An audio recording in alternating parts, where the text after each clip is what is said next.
How's it going, everyone? Anthony here from MTG Alpha channel, and I wanted to go over my Rakdos Lord of Riots deck.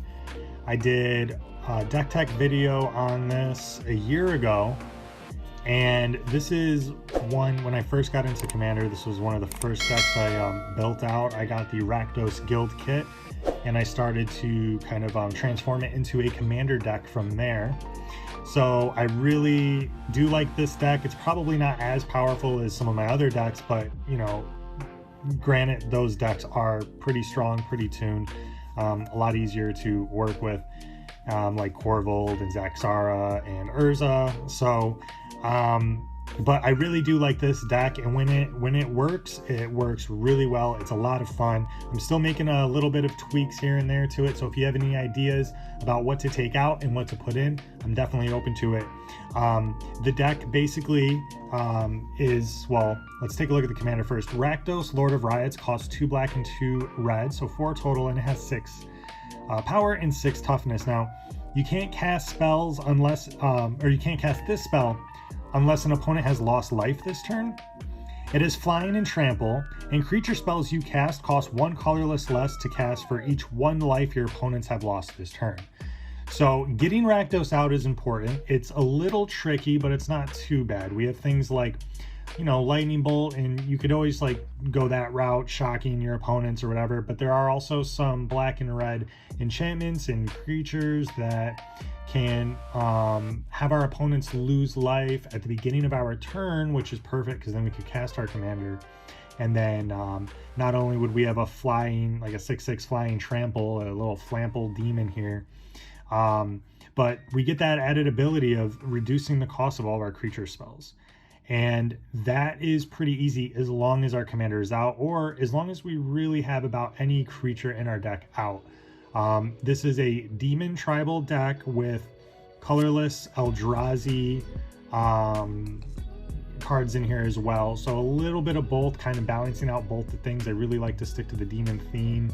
There are some really powerful demons that are just too expensive, but if we could reduce it down to their pips, the black or the red or both, in that cost, then we can get something out for 2, 3, or 4 that otherwise would cost us like 6, 7, or 8. And there's a lot of synergy in here with that. And yeah, I mean, once we get, if we can give haste as well to our commander, then we could ping our opponent for 1, any opponent, cast our commander for 4. It has haste. We could swing 6 in the air, which is a decent amount of commander damage. It's definitely one of the ways you could win in this deck.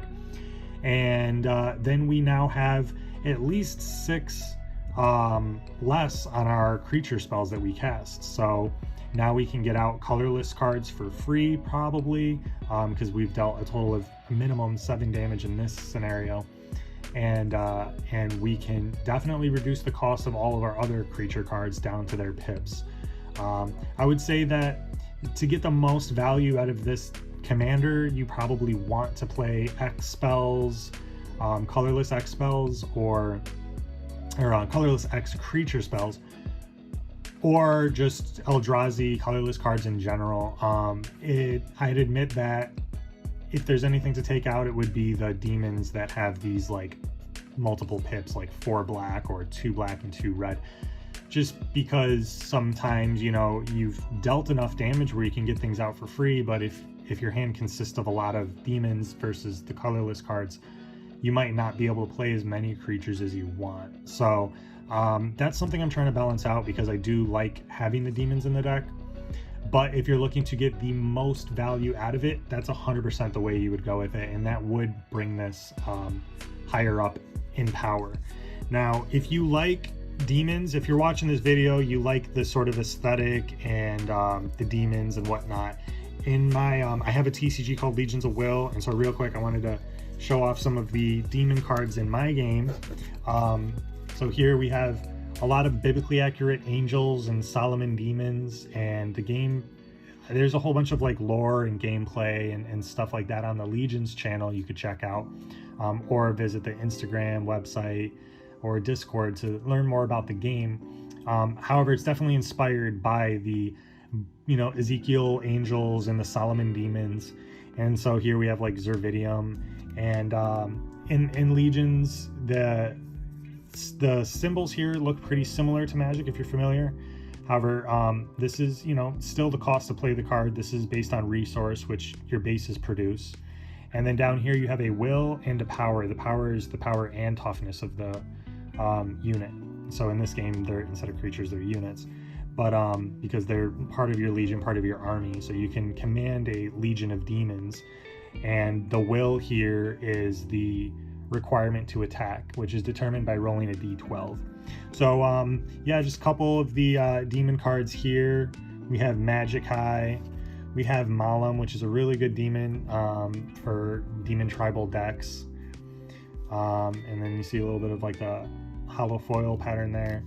Dark Hall, this is like the textured foil secret rare version of this card, so it is a super rare card there. Zephyros, another textured foil alt art secret rare from the newest set. I've produced two 255 card sets so far, and I'm about to release a third mini set of 66 cards with some cool chases, secret rares, and some unique like mechanics in there, which is going to be available directly on legionsofwill.com, versus the first two sets were pre-order. So we have like Zephyros, we have the Sin alt art in textured foil, we have the Serval from the original Chaos Ascension set, which was crowdfunded pre-order, Skinwalker, who doesn't like a Skinwalker, Asdamai, and we have Lilith, which this version is from the Chaos Ascension set. So this one is not censored, but yeah, that was the crowd-funded set. So that's kind of like self-published perk of that. But other than that, the game is you know, like 13 plus. The future sets are 13 plus. That's the only card that is actually a little explicit there. But yeah, so let's get into this deck here. Rakdos, Lord of Riots. And now, as far as I know, there's really just this combo in the deck here. So Wound Reflection's an enchantment. At the beginning of each end step, each opponent loses life equal to the life they lost this turn. This is just good in general, because if we swing with our, you know, commander, or we're dealing damage to each of our opponents, then we can just double up in the damage dealt. That doesn't double up in the commander damage, but it's still, if we have a bunch of flying demons dealing 6 damage plus to their face, then, you know, we're almost, you know, a third of the way there, or a quarter of the way there, just with swinging with one creature. So that's good by itself. But we have Havoc Festival, which costs 4 black and red. It's another enchantment. Players can't gain life, which is, you know, pretty relevant when you're playing Rakdos colors. At the beginning of each player's upkeep, that player loses half of his or her life rounded up. So on the upkeep, they would lose half their life, and then on their end step, they would lose their other half. So if you can get both of these out, then they only have their turn to deal with it before they lose the game. And both cards are pretty relevant anyways, because you know, Havoc Festival does kind of hurt us, and we do have some ways to gain life in here, because again, in Rakdos, we can deal a lot of damage to ourselves and want to sort of make up for that in a way. But we're going to be dealing damage quicker than we're taking it, hopefully. Big, you know, beefy demons that are flying and stuff. So yeah, if we can get their life down to something like 20 or 12 or 60, you know, something around there, less than half or half of their, you know, starting life total, then we're pretty set. In a couple turns we could win the game there. So as far as I know, that's the only combo in the deck, but it's been a while, so maybe not. So for artifacts, I'm just move this off to the side for a second here. Soul Ring, of course. Ramping is kind of important. Arcane Signet to get our colors. Talisman of Indulgence, of course. Ruby Medallion to reduce the red spells. And there you can find the deck list in the description. You can check out the mana curve, the spread, the mana spread. So what percentage of black and red are we running? It's pretty even, I'd say. So yeah, we have Bantu's Monument. Black creature spells you cast cost 1 less to cast. And whenever you cast a creature spell, each opponent loses 1 and you gain 1. So that'll help deal more damage and reduce our costs. Every time we're dealing damage to our opponent on our turn, that's going to help reduce the cost of creature spells that we cast during our turn. So Cryptolith Fragment enters tapped. You could tap it to add 1 mana of any color to your mana pool, and each player will lose 1 life from that. The last ability, I don't really use that often, but at the beginning of your upkeep, if each player has 10 or less life, you can transform it. I believe I've only ever transformed this once since I've ever been playing this, and it turns into a 1/4 Death Touch Eldrazi with flying, and whenever it attacks, each opponent loses 3 life. So it's not bad. You get your opponents down to 10 or less, and then if you can get this out, then it'll just help you kind of like close out the game, hopefully. But we're mainly using it to tap for colors, to ramp, and simultaneously deal damage, which triggers our commander's ability to actually play it. Swiftfoot Boots to give our commander hexproof and haste. It's very important our commander stays out, because if our commander goes away, now we have a bunch of big demons and probably not a bunch of ways to play it, or even colorless spells, creatures in that case. It would be a little hard to play those. So we also have Lightning Greaves for that. Packed Weapon, haven't played too many games with it, but it's kind of cool. 4 mana artifact equipment. As long as it's attached to a creature, you don't lose the game for having 0 or less life. And whenever the equipped creature attacks, draw a card and reveal it. The creature gets +X/+X until end of turn, and you lose X life, where X is that card's mana value. So a lot of things in this are, I'd say you're easily around like the 6, 7, 8, 9, 10 with your creature spells. So if we can end up revealing one of those, not only do we get to draw a card, but we're going to give our commander +7 or so, and we can win with commander damage with this pretty easily. So it, in theory, seems like a really good card to play. Rising of the Day is going to give creatures you control haste, and legendary creatures you control +1, because, you know, why not deal that 1 extra damage. It's objectively better than Fervor, which strictly just gives creatures you control haste. But I decided to keep them both in here because haste is really relevant and helps us out a lot. Theater of Horrors is another enchantment. This is kind of a pet card that I pulled during pre-release, so I just haven't found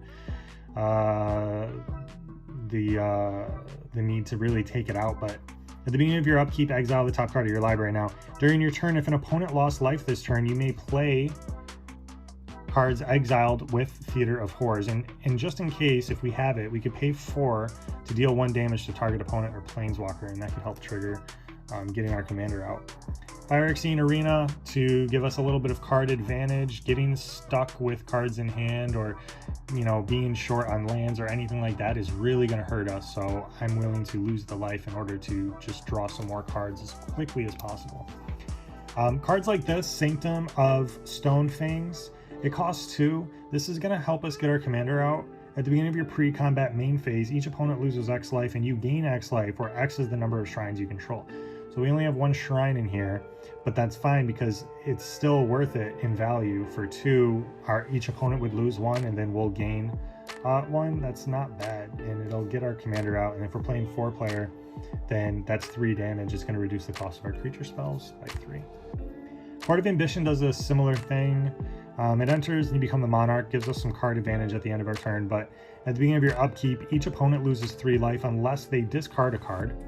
But if you're the monarch, they each lose 6 life unless they discard 2 cards. 6 life is a substantial amount to reduce the cost of your creature spells.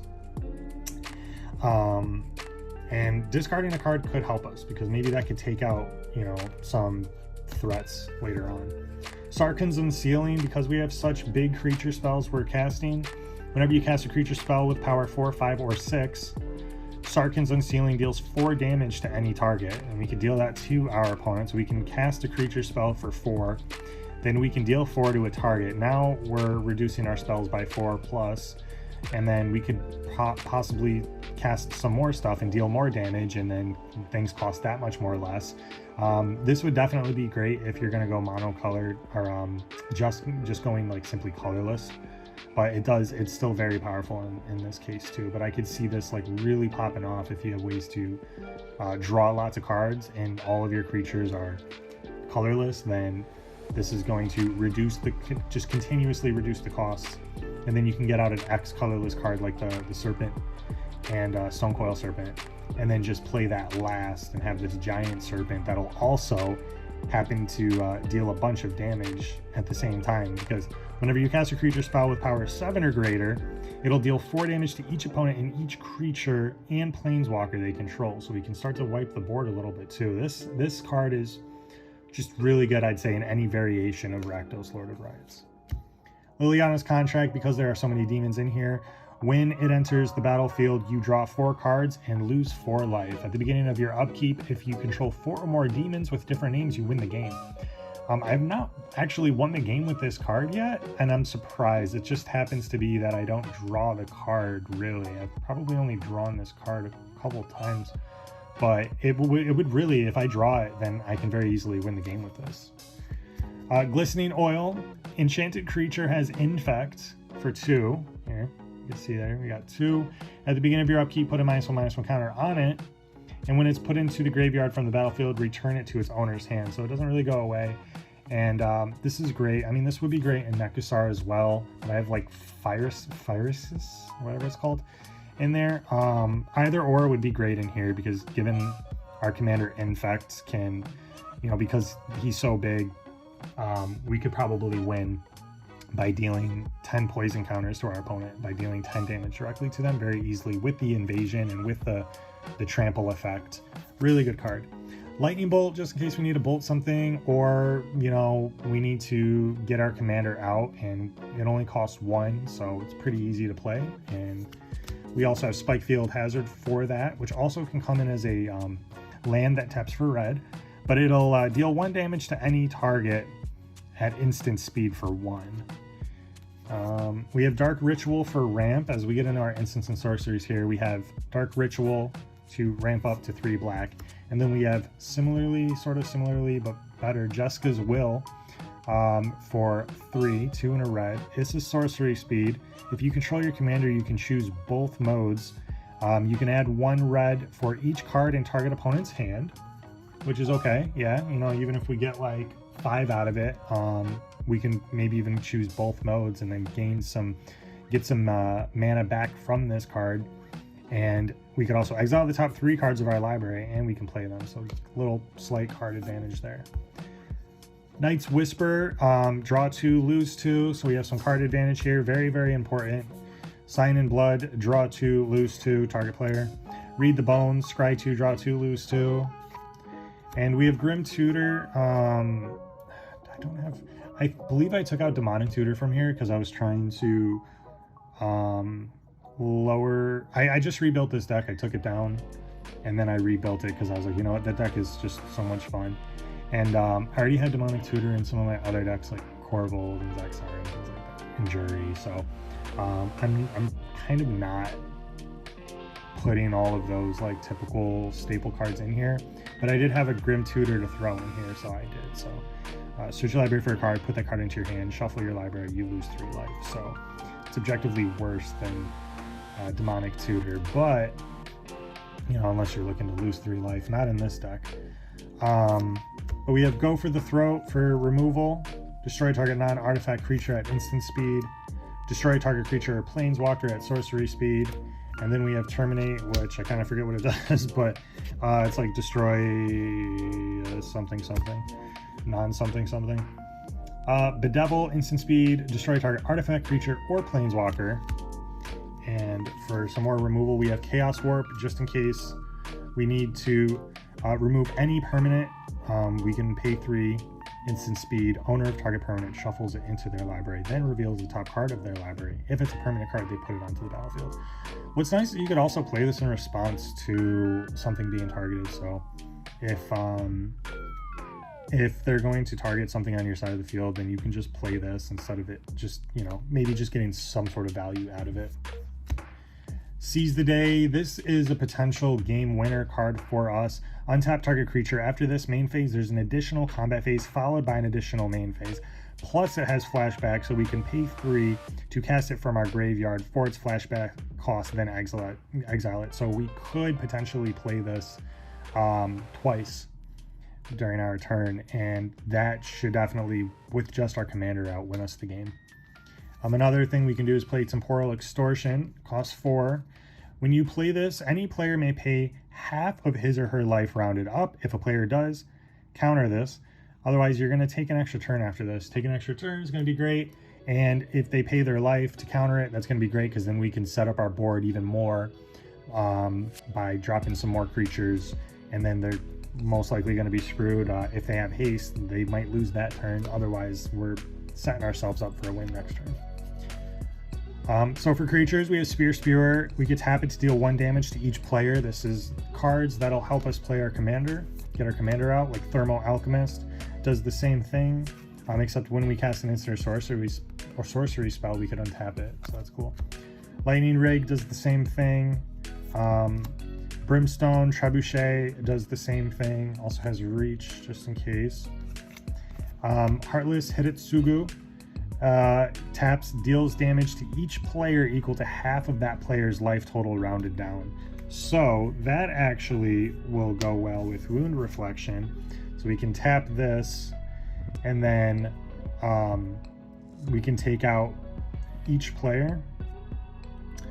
That might actually be a better, easier way to win. We can take out all of our opponents with this, tap it. Everyone loses half their life, and then everyone except for us will pretty much just lose the game at that point. So there's another card part of that combo.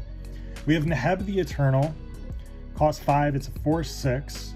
Whenever this creature becomes blocked, defending player loses 3 life. At the beginning of your post-combat main phase, add 1 red for each 1 life your opponents have lost this turn. That is really, really good. And there might be some things we could dump it into, but it definitely synergizes well with a lot of cards in here. Keen Duelist can help us get out our commander and reduce the cost of creature spells we cast. At the beginning of your upkeep, you and target opponent each reveal the top card of your library. You each lose life equal to the mana value of the card revealed by the other player, and then you each get to put that card you revealed into your hand.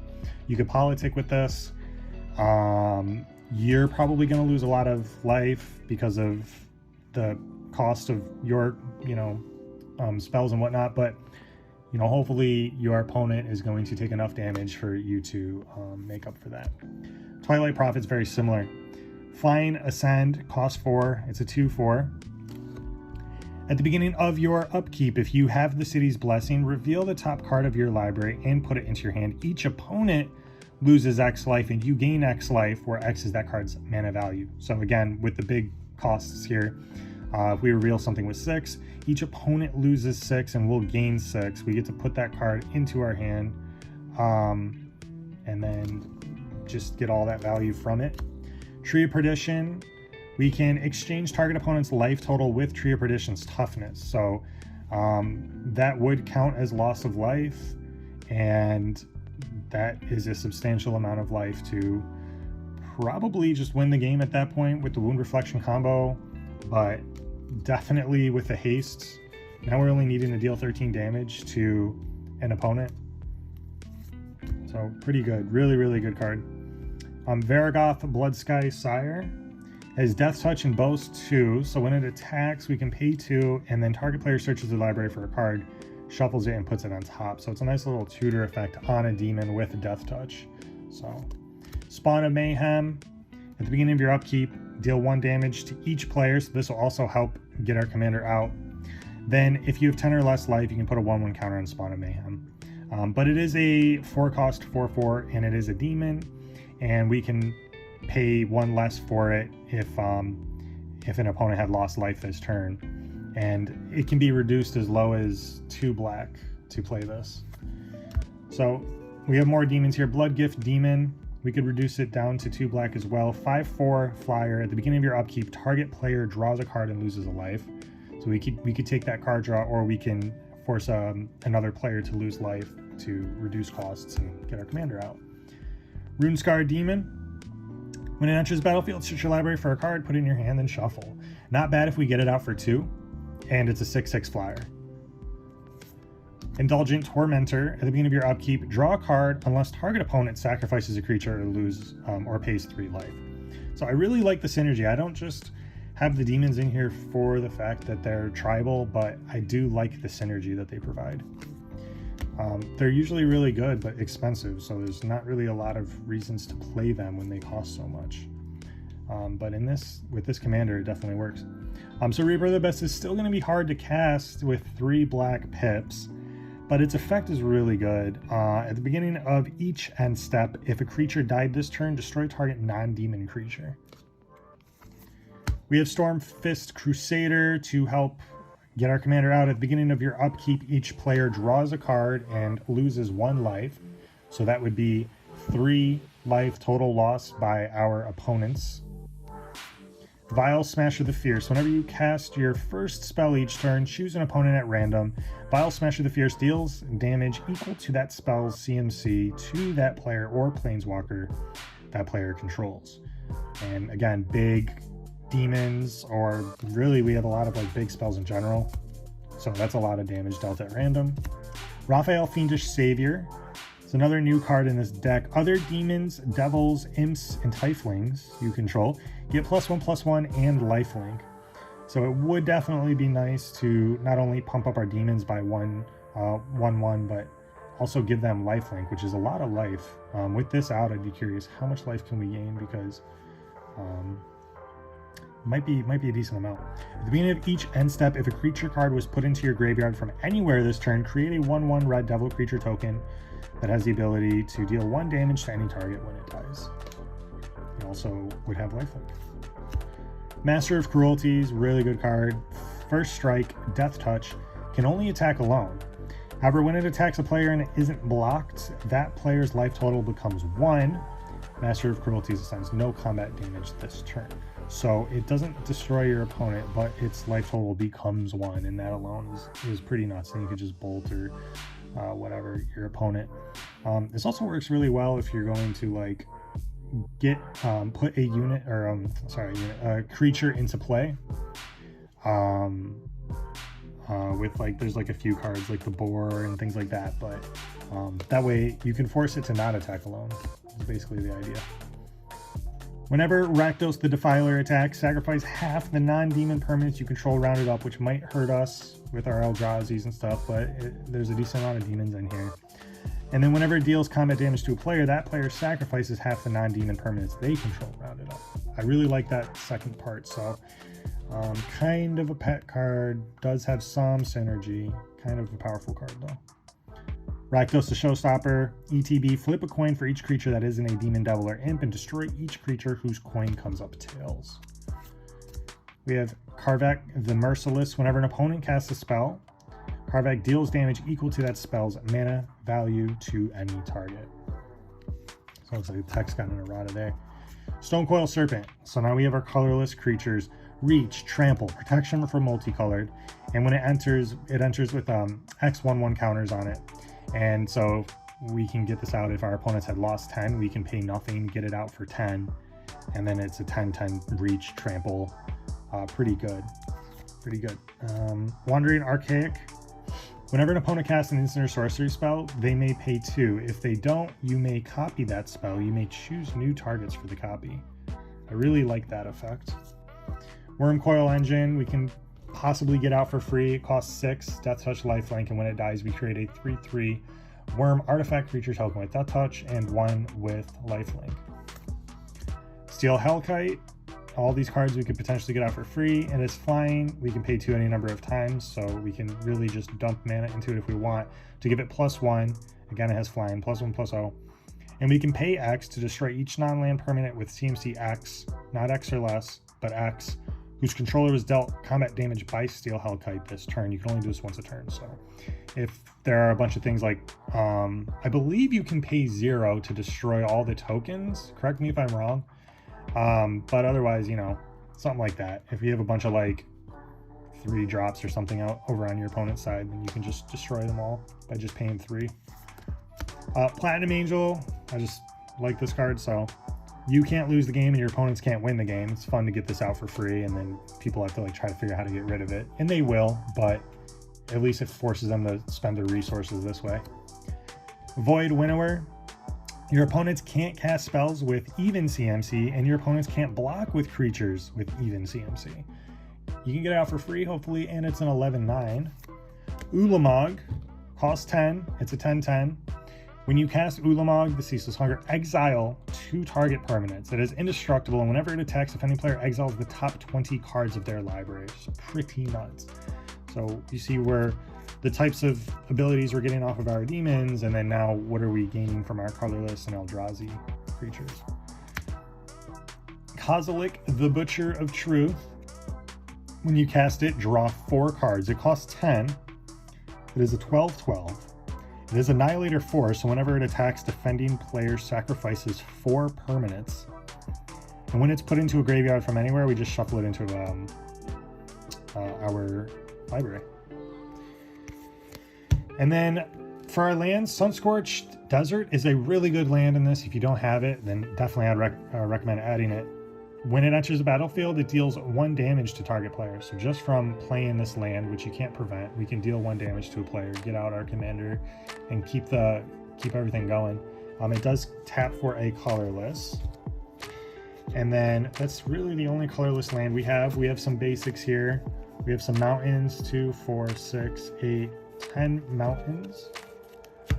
We have some swamps. 12 swamps, slightly more swamps in the deck. And then for our black and red lands, Blightstep Pathway, Graven Carns to filter our colors, Sulphur Springs, Dragon Skull Summit, Blood Crypt, Smoldering Marsh, Mount Doom. We could tap Pale Life to add black or red. We could pay 1 colorless black and red, tap it to deal 1 damage to each opponent, so that could be relevant. And then we could pay 5 black red and tap it, sacrifice it, and a legendary artifact, which we do have in here. So we're not missing out on this last ability. And then we can choose up to 2 creatures and destroy the rest. So that could possibly help us. We could just keep our commander and 1 other flyer out, destroy everything if needed, but the flying gives us a nice evasion.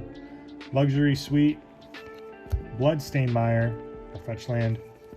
And then we have Command Tower, of course, and Nykthos Shrine to Nyx.